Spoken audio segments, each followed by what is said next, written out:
2, Vas-y. 3. Action. La première épreuve, j'étais tombée, je crois, sur Ancien Français, c'était la chanson de Roland. On a des questions dessus. Il faut savoir que nous, notre épreuve dure 6 heures en tout, la première. Hein.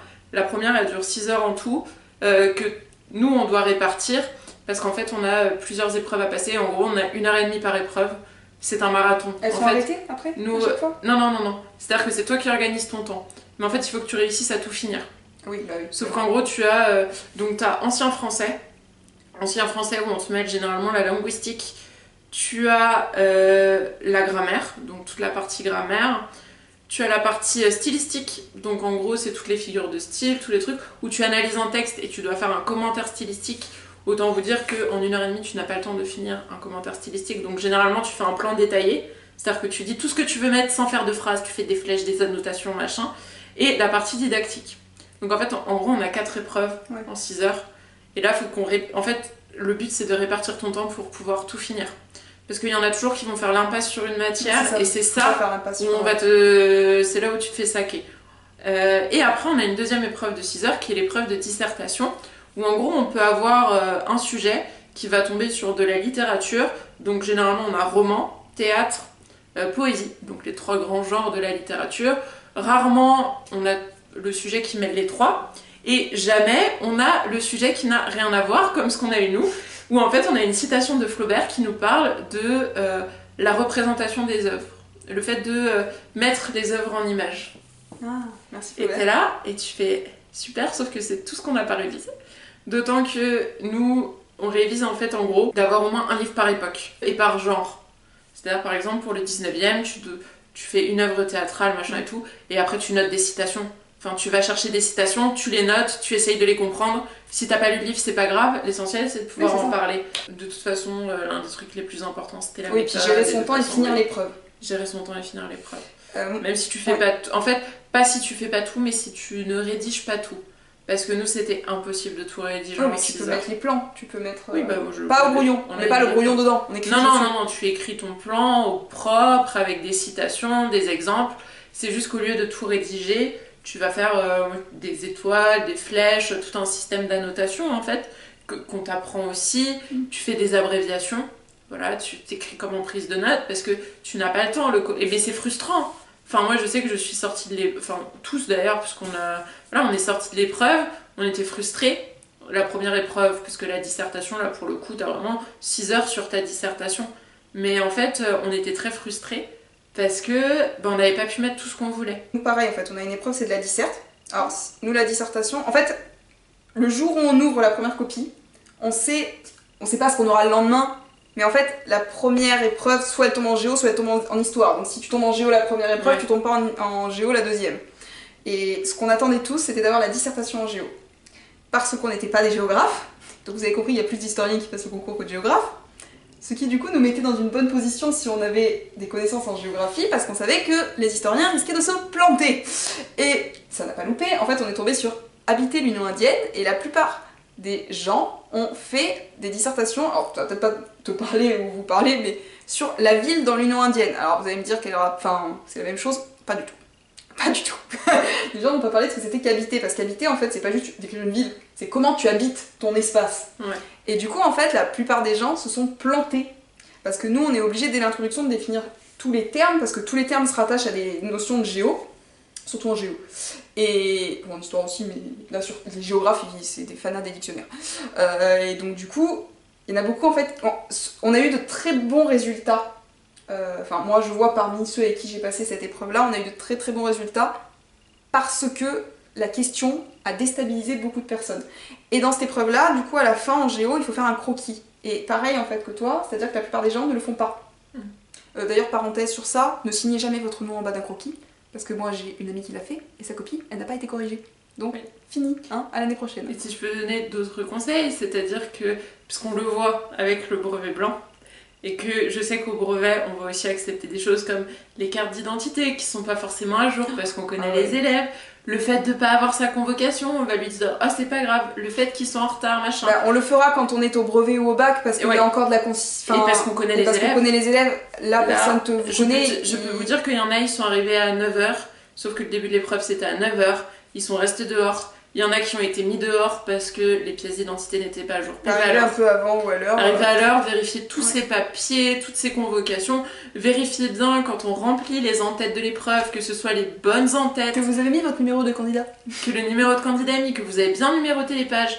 Parce que aussi la numérotation qui est mal faite, c'est très pénalisant. En fait, ça envoie un message au correcteur aussi qui montre que vous n'êtes pas méticuleux. Quand on reçoit des copies qui sont pas soignées, qui sont mal orthographiées, et qui nous disent c'est pas grave, en fait non. Parce que directement on part avec un a priori. Enfin nous maintenant on le voit en tant que professeur et correcteur. Oui. Mais du coup en fait c'est hyper important. On vous demande pas d'être des as de la graphie et de faire quelque chose de merveilleux, fantastique, mais de soigner un minimum et d'essayer de garder un peu de temps pour vous relire en fait. Ouais. Parce que les fautes d'orthographe, on en fait tous, mais il y a faute et faute. Et surtout, quelque chose, parce que franchement c'est quelque chose que je vois beaucoup et qui peut être rédhibitoire pour les concours, quels qu'ils soient. Quand on cite un ouvrage, on souligne le titre de la même couleur que la couleur dont on a écrit et on le souligne. Non, et puis on ne... Avec une règle. On ne change pas de couleur. Oui. C'est pas un arc-en-ciel une copie de... D'ailleurs c'est de l'encre foncée. Soit noire, soit bleu marine, pas bleu clair turquoise. Ne venez pas nous prendre les stylos pailletés, la rose. Ni jaune, n'écrivez pas en jaune. Mauvaise idée. Personne n'écrit en jaune. N'écrivez pas au jus de citron ou le correcteur. C'est pas un truc avec la lampe pour voir comme ça, non, ça c'est rédhibitoire. Mais oui, je pense que c'est important de le préciser que parce qu'on parle de méthode et de rigueur, de dire aussi que les correcteurs, ils vont pas s'emmerder avec vos copies. C'est-à-dire, même si c'est mal écrit, après, voilà, moi j'ai passé en lettres, donc forcément, la grammaire c'était important, et encore, c'est ce qu'ils nous disaient, c'est qu'ils sont quand même très très laxistes par rapport à il y a quelques années, mais c'est très important, c'est-à-dire qu'un prof de français, ça doit savoir écrire. Ouais, et puis même en fait, s'ils enlèvent pas, parce que je sais que souvent ça va être, oh mais du coup on perd combien de points? En fait, c'est pas l'important parce que il y a peut-être des points dévolus à l'orthographe, mais c'est l'image qui est renvoyée de la copie et qui peut. Parce que malheureusement, même s'il y a des critères, une note est toujours une part de subjectivité, qui peut en fait donner dès le départ un a priori au correcteur. Il suffit qu'il soit mal luné ce jour-là, il a un a priori sur votre copie. En fait, et puis le fait aussi qu'il corrige plein d'autres copies. Donc forcément, si votre copie elle est moins bien écrite parce que l'orthographe ça pêche, si vous faites une faute par mois à un concours, je suis désolée, le correcteur, que ce soit bon ou pas, c'est au revoir. Parce que c'est un concours, là, pour être professeur, un professeur, ça doit savoir écrire. Passons maintenant aux oraux, donc. Du coup, donc nous, on a passé les écrits. Quelques semaines après, on a les résultats. On n'a pas les notes. Non, on a juste... Il y a soit marqué admissible, soit je ne sais pas, parce que... Non admissible, je sais pas, je l'ai pas eu. Je sais pas, parce que nous l'avons toutes les deux eu du premier coup, donc nous ne savons pas ce que c'est. C'est un soulagement. Oui, un grand soulagement, parce que l'idée de repasser... À ce moment-là, mon Dieu. je n'ai pas une deuxième année à faire. Là, on n'était pas encore sur l'admission, donc... Oui, non, mais je veux dire... Mais oui, quand on a la mission.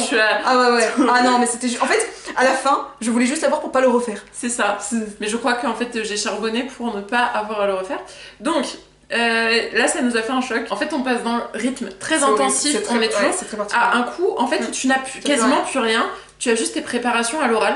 Donc ça doit être dans la semaine, c'est quasiment... Ouais, voilà. Moi j'avais fait cinéma, j'avais choisi cinéma et littérature. Littérature c'est obligatoire, mais on pouvait choisir une option. Mais en fait je devais avoir un cours dans chaque, quasiment plus... Enfin, pas plus rien à faire, mais tu passes d'un rythme où tu es très dans le sport et d'un coup plus rien. Et c'est vrai que moi ça m'avait fait J'ai eu un gros moment de passage à vide. Moi du coup j'ai pas dormi la nuit après les épreuves.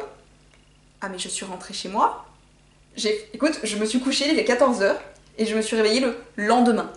Oui, jamais ça m'est arrivé. Jamais. Ah oui, non, mais moi je me suis réveillée aussi le lendemain, mais vers 11h midi, alors que je m'étais couchée vers 19h30, 20h. D'ailleurs, je pense que c'est important de le souligner aussi. Alors, évidemment, faut pas dire faut faire que de la détente, mais par contre, le cerveau a besoin de repos aussi. Et a besoin de se changer les idées. En fait, des fois, quand vous êtes que dans de la révision, à la fin, très franchement, pour vous raconter une anecdote, donc le garçon avec qui je préparais les épreuves, pendant une de nos préparations, donc pareil, on avait aussi des examens blancs qui étaient organisés dans l'année, il s'est endormi, les yeux ouverts.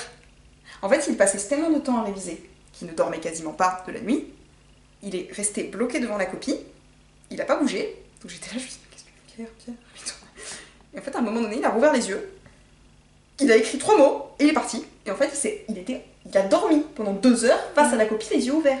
Oui, et il faut savoir aussi que c'est important de se reposer. Et aussi, c'est normal si vous craquez. Ah oui, si vous pleurez. Parce que moi, je sais que j'ai pleuré un nombre incalculable de fois, mais c'est pas une question d'être. Non, parce c'est- que j'en vois qui viennent, oui, c'est des fragiles et tout. Non, parce qu'on était tous dans le même état. On était tous dans le même état de. On était des grosses loques qui n'en pouvaient plus, qui étaient fatiguées, on pleurait, mais c'était pas Enfin, c'était le mélange de désespoir, c'était avant les épreuves, hein. Le mélange de je vais jamais y arriver, c'est trop compliqué. Je vais rater suis ma vie, nulle, je suis nulle, je j'aurai suis jamais ce concours. fatiguée. Voilà, et sachant que les oraux, il faut savoir que selon la matière, on les passe dans pas au une même endroit. ville. Enfin, c'est-à-dire que par exemple, nous en lettres, on passait tous à Tours. Et nous, en Donc, histoire, tu viennes. à Châlons en Champagne, à côté de Reims. Voilà. Alors quand vous venez de Marseille, ça fait 7 heures de train. Voilà, et Oui. c'est pas direct. Alors, et j'ai envie de dire aussi les gens des îles. Parce Oui, que non, si mais- vous êtes à La Réunion, voilà, Ça aussi, enfin dans moi les je... dom-toms, moi- vous venez dans ce. Oui, et cet moi endroit-là. je sais que... Enfin c'est ma grand-mère qui a payé le train, Oui. les hôtels. Je suis restée 4 jours à Châlons. Donc, enfin... Oui, moi, c'est mes parents qui ont payé. Parce qu'à un moment donné, il faut le prévoir aussi dans le budget. Oui. Je pense que ça aussi, c'est quelque chose qu'il faut se dire. Il va falloir se déplacer à un moment donné pour aller passer les oraux si vous êtes sélectionné. Ça va nécessiter un peu d'argent. Mm. Parce que... Enfin, je pense que ça aussi, ça peut être un blocage pour certaines personnes. Ah oui, parce que j'ai dû dépenser presque 300 euros pour Oui. passer les oraux.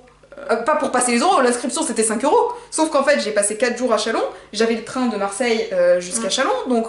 Moi, rien que l'hôtel à Tours, rien que l'hôtel, c'était 400 euros.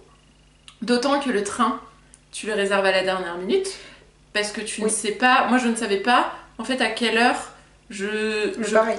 Enfin, je savais que je rentrais le dimanche, par exemple, mais je ne savais pas à quelle heure, parce que je ne savais pas à En quelle heure fait, étaient mes quand vous épreuves. avez les épreuves, vous avez les résultats. D'abord, vous Mm. savez si vous êtes admissible ou Oui. pas. Et après ça, vous allez recevoir en fait un message qui vous indique votre jour et heure de passage. Et moi, je sais qu'on était tous, on était en train de, on préparait des oraux Ouais. et on attendait qu'ils publient. Et d'un coup, ils ont publié en fait. Enfin, on a tous reçu Ouais. la date et l'heure. Plus personne n'écoutait la prof qui était en train de parler.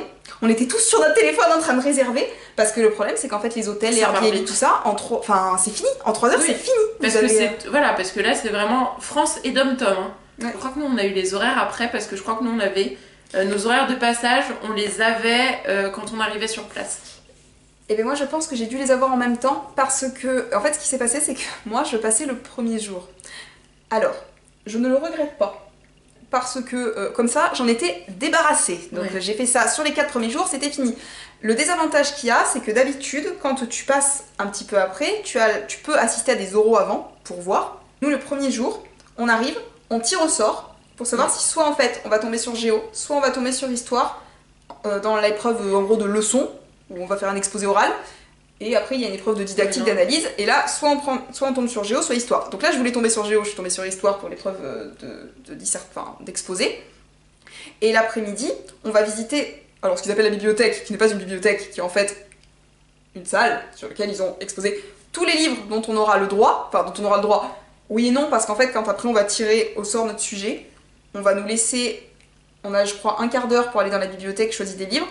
Alors le mieux c'est de savoir, de connaître déjà les livres, parce que le but c'est de passer le moins de temps possible dans cette bibliothèque pour pas perdre du temps pour préparer ton oral. Et à ce moment-là, on a le droit de prendre je crois 5 livres. Je crois qu'on a le droit à 4 ouvrages, je crois qu'on a le droit à 4 ouvrages généraux, peut-être un spécialisé en plus, et je crois qu'on a le droit à des revues, quelque chose avec.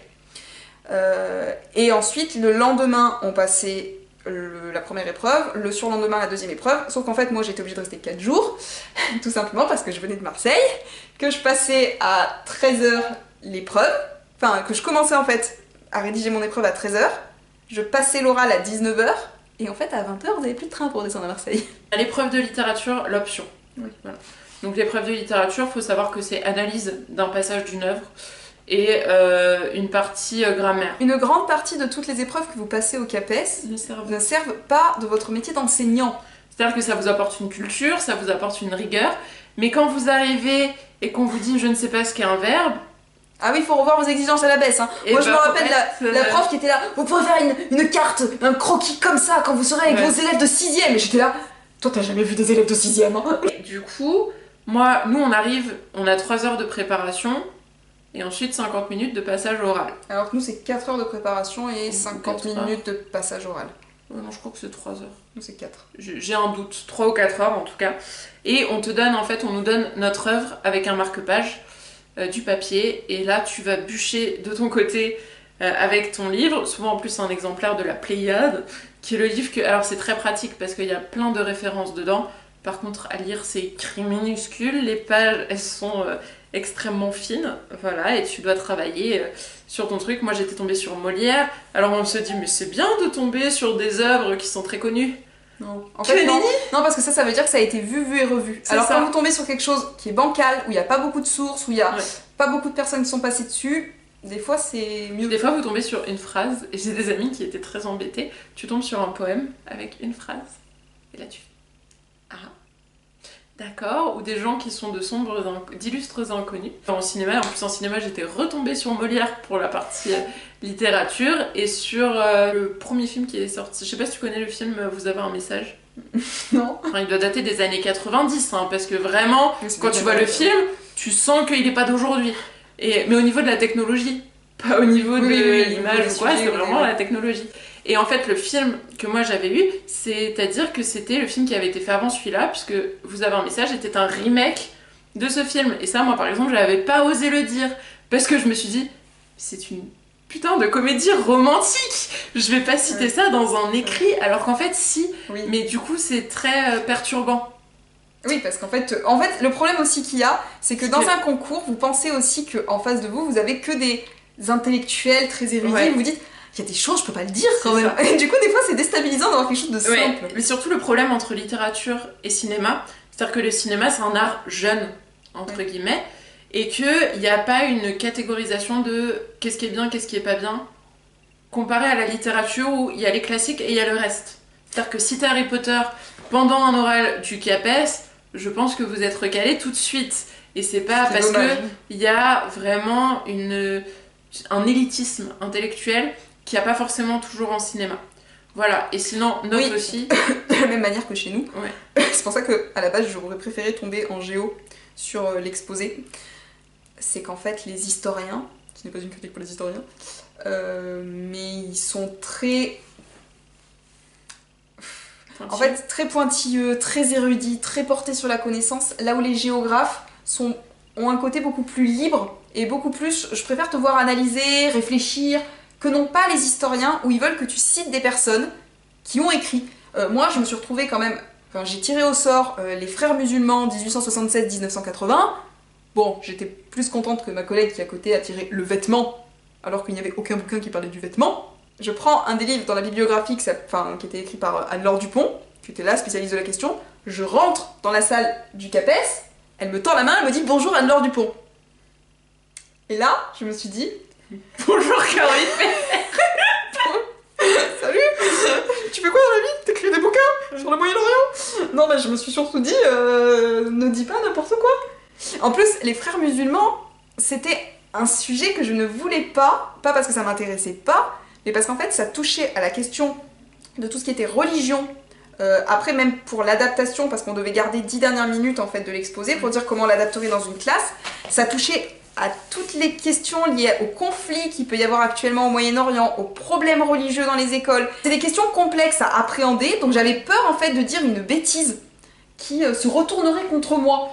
Ouais, c'est très... Parce qu'en fait, à la fin de l'entretien, il faut savoir que il vous pose quelques petites questions qui n'ont absolument rien à voir avec votre oral, qui sont par rapport à qu'est-ce que vous feriez en classe.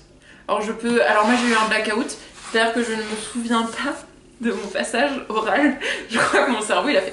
Moi je sais que pour la première épreuve, je m'étais dit, je répondrai à toutes les questions qu'ils me poseront. Quitte à répondre autre chose.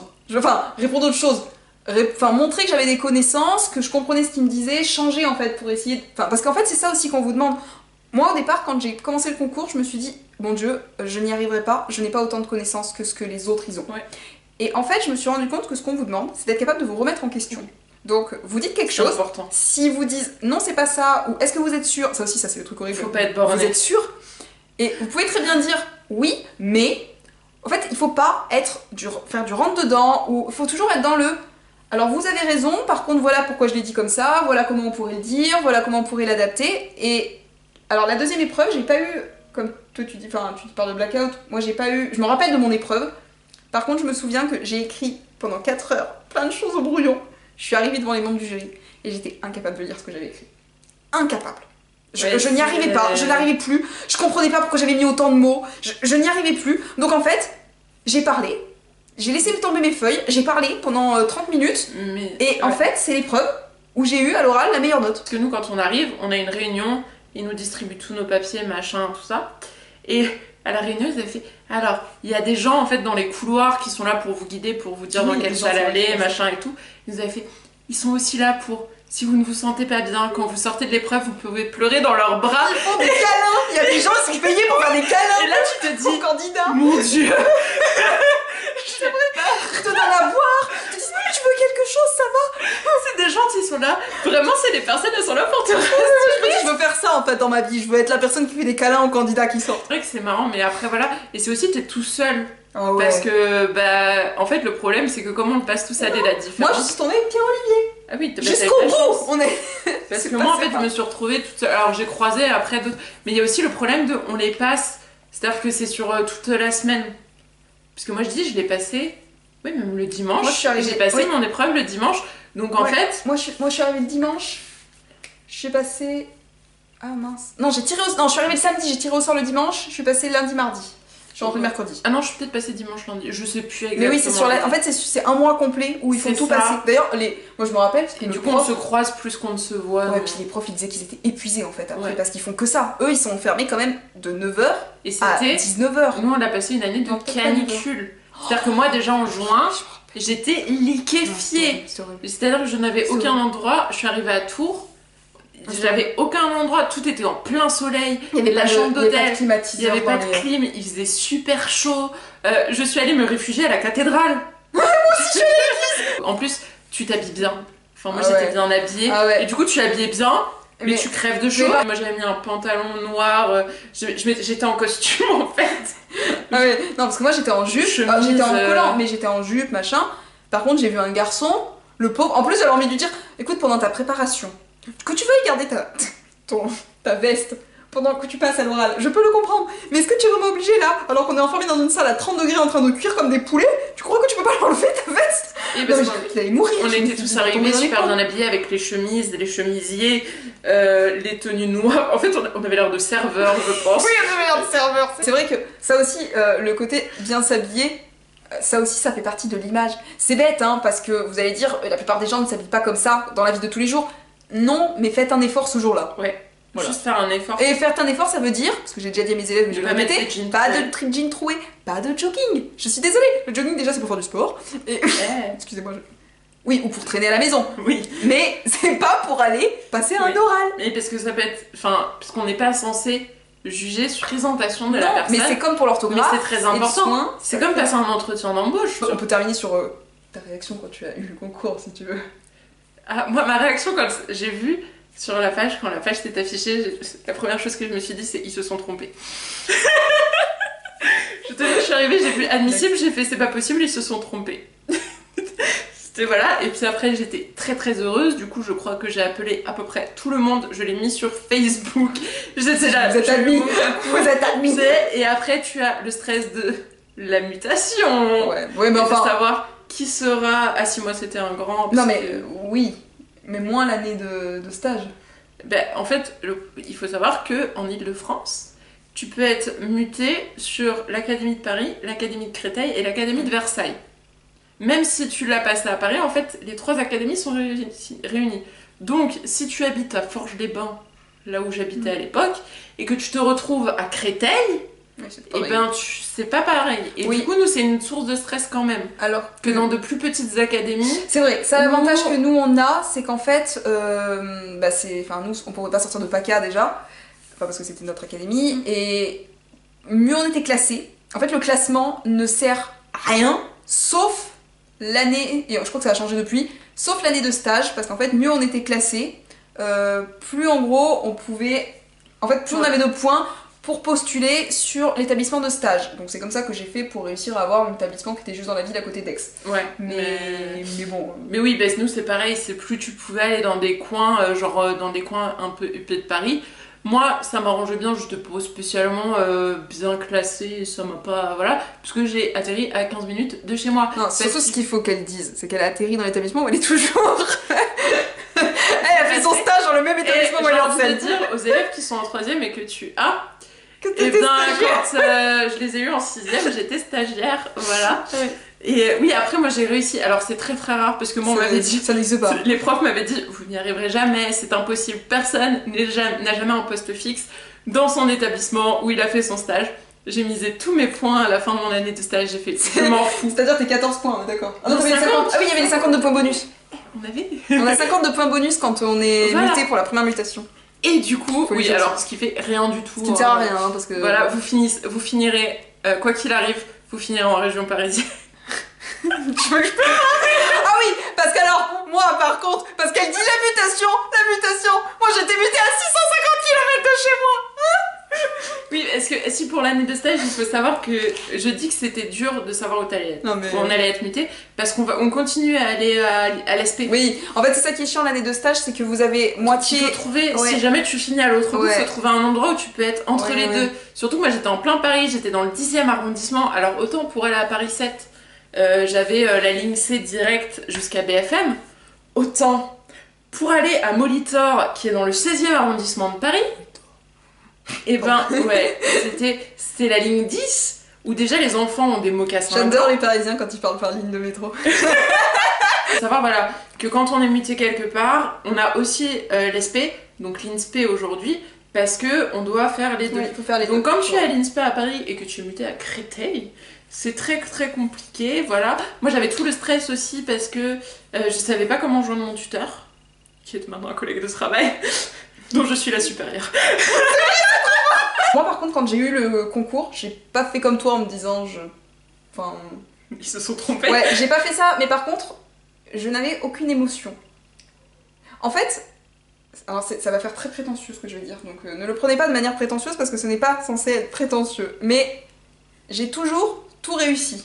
Donc en fait, non mais en fait ce qu'il y a c'est que du coup j'ai énormément... Je ne sais pas ce que c'est. L'échec. C'est con, mais... Alors que moi je savais très bien ce que c'était l'échec, donc je m'attendais à ne pas réussir. En fait, moi j'attendais à ce qu'on me dise tu dois refaire ton année. Après, il n'y a pas une bonne manière Non mais d'être, en fait, il c'est y a pas... chacun. Voilà. C'est-à-dire que moi c'est- j'ai tellement pas confiance en moi que Mais moi, c'est pas une quoi question- que je fasse. En fait, moi, j'ai pas quelqu'un qui ait vraiment confiance en moi, mais par contre, au niveau scolaire et professionnel, Oui. ça a toujours marché. Oui, bah voilà. Donc, Alors que moi non. d'ailleurs, moi, entre-temps, j'étais partie en Allemagne, parce que ma mère, en fait, une fois que je suis revenue de Chalon, Ouais. m'a offert un cadeau en me disant tiens, je t'ai offert un voyage à Berlin, toutes les deux, pour féliciter pour ton CAPES que je n'avais pas encore. Preuve comme ma mère avait déjà confiance en moi. Parce que ma mère, je lui avais quand même dit en commençant, je te préviens, je l'aurai pas la première année. Elle m'avait dit oui, oui, si tu veux, ma fille. Et j'étais là, non, mais je te jure, parce qu'en fait, ma crainte, c'était justement de ne pas l'avoir alors qu'elle était persuadée que je l'aurais la première année. Oui. Et du coup, en fait, mais c'est l'histoire de ma scolarité. J'ai toujours eu peur d'échouer, ce que je n'ai jamais échoué. Oui, il faut faire attention aussi, c'est-à-dire que le master est indépendant Oui, du CAPES et on peut avoir son CAPES et ne pas avoir son année de Ce qui est master. très embêtant parce Et qu'en ce qui fait, fait très peur. pour valider le CAPES, il faut que vous ayez un master. Ouais. Sauf que vous passez le CAPES quand vous êtes en M1. Sauf Ouais. si vous avez déjà fait des années de recherche et que vous le passez en candidat libre, Ouais. enfin voilà. Mais du coup, si vous voulez valider vraiment définitivement le CAPES, il faut que vous ayez le master. Et du coup, ça aussi, ça complexifie, c'est-à-dire que quand vous êtes en deuxième année, vous avez le concours, donc vous êtes à moitié en enseignement, moitié toujours à l'INSPE, mais par contre, il faut valider ce master tout en donnant des cours. Ouais. Et du coup, c'est parfois particulier parce que vous vous retrouvez dans cette ambivalence de vous n'êtes plus des étudiants, mais vous n'êtes pas non plus des professeurs. Par contre, moi, la deuxième année de master, je me suis relâchée de... Enfin, je crois, j'allais en cours parce qu'il fallait y aller. Ah non, mais par contre, la deuxième Mais, année en cours. Ah, mais c'est la grosse blague. C'est-à-dire qu'en fait, je passais. C'est bien, en fait, je ne travaillais jamais autant pour mes cours qu'à l'INSPE. Ouais. Mais alors, Parce les qu'en fait, trucs de je faisais l'INSPE. tout sauf faire Ah, ce mais qui c'est nous nul, demandait en ce qui est cours. nul. Alors, Mais en fait, ils parce sont- que c'était pas utile. non, en fait, ils sont très bons en prépa concours. Ouais. Et encore, ça dépend quel cours. Ça dépend quoi. Mais par contre, franchement, il y a un grand problème sur enseigner, enfin sur t'apprendre à être prof. Ils savent pas. Moi, basiquement, le premier jour, le premier cours qu'ils nous ont fait, ils étaient là. On va vous apprendre comment faire des cours. J'étais là. Je veux pas savoir comment faire un cours. Je veux savoir comment je place les élèves. Je leur dis quoi. Je dis bonjour, au revoir. Je les place par ordre alphabétique ou pas. Je voulais des choses de base. Et ils étaient incapables de me répondre. Ouais. Et nous, on a eu le cours sur comment se présenter en classe Après. 2 semaines après avoir déjà commencé à enseigner. Et tu fais, heureusement, enfin moi j'ai eu de la chance de tomber dans un établissement où je m'entendais bien avec les gens, où tout le monde a été très bienveillant, tout le monde m'a expliqué. Je peux vous dire que la première fois que vous mettez les pieds dans une classe face à 30 gamins, vous êtes là en mode ah mais là, bonjour. Il y a 30 personnes qui vous regardent parler. Alors une fois qu'après on est habitué maintenant, oui, non, j'ai toujours ce petit stress au tout début de la rentrée je ne les connais pas. Et après quand vous êtes habitué, vous les connaissez les élèves, ils vous connaissent. Mais la rentrée c'est toujours ce... Ouais. Enfin, mais t'as toujours cette petite... Un jour vous êtes élève, que vous devenez prof, vous savez les cauchemars que vous faites à la rentrée des classes, le fait de ne pas avoir envie au mois d'août de retourner en classe, vous l'aurez aussi quand vous êtes prof. Et pareil, les profs, qu'est-ce qu'ils attendent à la rentrée? Quand vous avez la principale qui fait le discours, c'est comme quand vous avez... comme quand vous avez le professeur principal, il parle, et vous avez aucune envie de lui dire, c'est il est où l'emploi du temps? Ce qu'on vous demande quand vous êtes enseignant, et c'est peut-être ça en fait, que, enfin, même pour l'oral, c'est de savoir vous adapter et de vous remettre... Enfin, c'est que... Le métier d'enseignant, c'est que de la remise en question permanente et de l'adaptation. De manière globale ou à chacun. Et encore plus avec la situation actuelle. Ouais. Mais c'est vrai que du coup, il y en a, ils peuvent être excellents à l'université, excellents au concours. Et finalement, quand ils vont arriver, bah, ils vont pas réussir à s'imposer. Nous, il y en avait plein qui n'arrivaient pas à s'imposer, qui avaient des élèves qui faisaient n'importe quoi. J'ai eu de la chance que ça ne m'arrive pas. Mais moi aussi, des fois, je me dis... C'est marrant parce que cette question de la position de l'autorité dans une classe, je pense qu'il y a des gens et des professeurs qui confondent autorité et autoritarisme.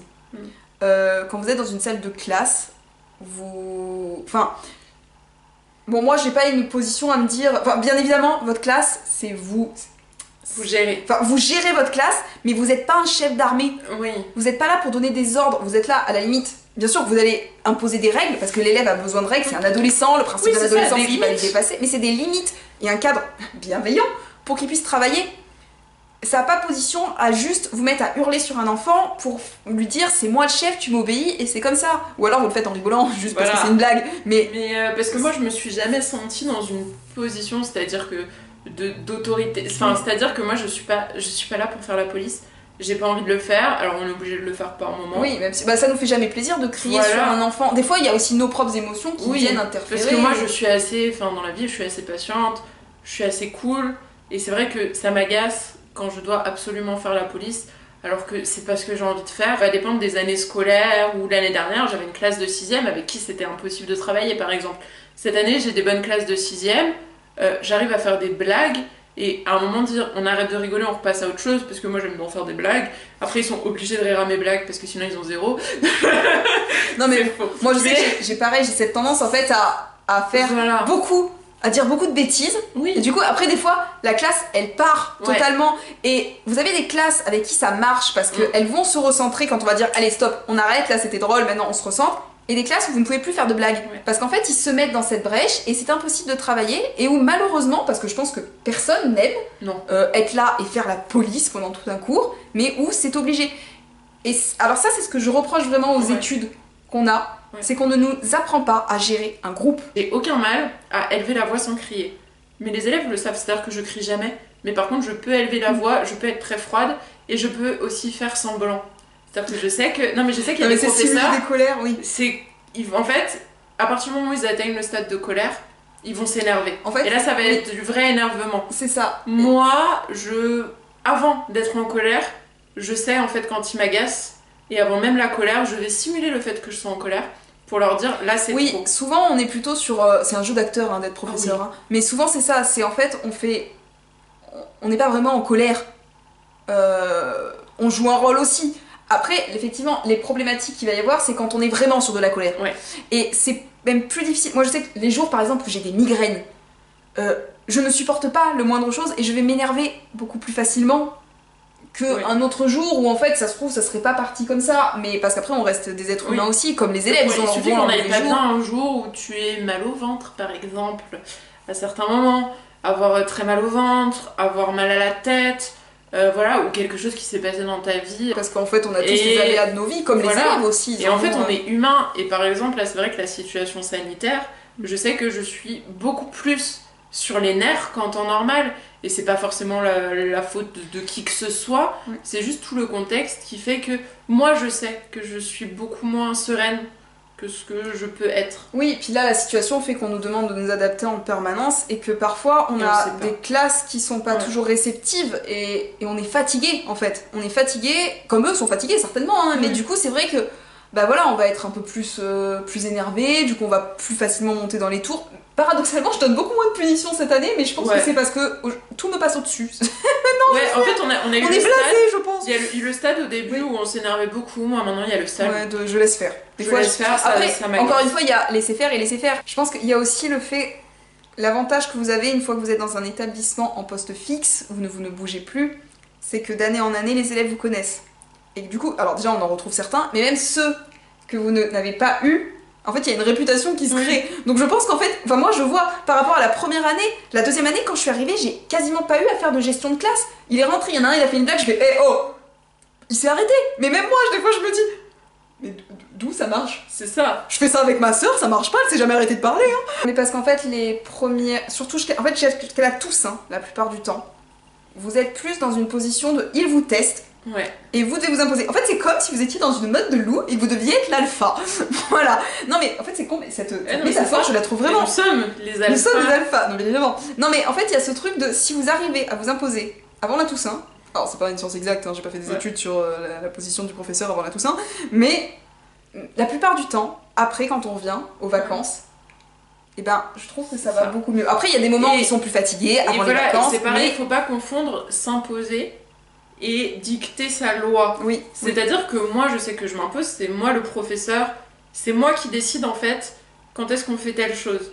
C'est-à-dire qu'il y a des moments où on va être très détente, où on va être en activité, où on va se faire des blagues, où on va être détendu. Il y a des moments où ils doivent m'écouter. Oui, c'est ça. Et parce qu'on est sur le cours, parce qu'ils ont besoin, mais eux aussi ont besoin de ces moments-là. Oui, il y a des moments où il y a du bruit, c'est l'anarchie. En activité de groupe, moi, pour rentrer dans ma classe, franchement, ça ne ressemble à rien. Mais par contre, quand on est en position de là c'est moi qui parle, là vous m'écoutez. Et là ça peut m'énerver de vous ne m'écoutez pas. Mais parce que c'est même pas que vis-à-vis de... déjà c'est un respect vis-à-vis de moi, mais même vis-à-vis des autres. Et parce que certains ont besoin de calme, ont besoin de silence. Et enfin c'est important en fait de savoir s'écouter. Et même au niveau, quand on dit le professeur c'est sa classe, au niveau de la protection. Enfin moi je suis désolée, les élèves qui jouent avec un ciseau, quand je lui dis pose ton ciseau et qui me regardent, je dis mais parce qu'il y en a, ils s'amusent à faire il est là, il le met comme ça. Ouais, il y en a aussi se les mettre sur la langue comme ça. Tu le plantes dans ta tête ou sur ta langue, tu crois? Non, il y en a vraiment, et tu fais mais tu vas te couper la langue ou quoi? Non, tu arrêtes. Et ils comprennent pas des fois pour qu'on leur enlève les compas, les ciseaux. Non mais parce que tu es en train de te découper la langue. Là, c'est mon compas, bah je vais te le rendre, t'inquiète pas. Mais par contre là, moi je prends d'histoire géo, ton compas déjà. Oui, déjà. C'est comment ils ont des calculatrices. Je fais tout à besoin de ta calculatrice en France. Bah on t'a dit qu'on calculait des lettres. C'était la base du début de la vidéo quand même. Bon, allez, on s'arrête. Merci. Merci de m'avoir fait venir. Et merci de nous avoir écoutés pour parler de ce blabla très intéressant. J'espère que ça vous aura intéressé. Je reviendrai. Bien sûr, je reviendrai. Écoutez, passez une très bonne journée et puis à plus tard et à bientôt pour de nouvelles vidéos. Voilà.